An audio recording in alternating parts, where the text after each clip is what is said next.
Hi, I'm Tommy. I'm a professional electronics engineer and maker, mostly focusing on audio electronics.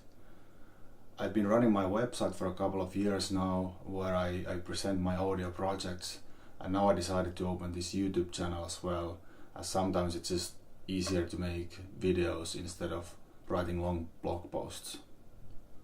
Most of the videos will be about DIY audio electronics, because I've been designing DACs, ADCs and headphone amplifiers. There may be some other audio related stuff as well, such as building speakers or subwoofers, or doing acoustic measurements and room correction with DSP, and generic electronics topics such as how to use your oscilloscope or other measurement kit. I believe the website will still be the main source of information when it comes to more detailed and technical stuff.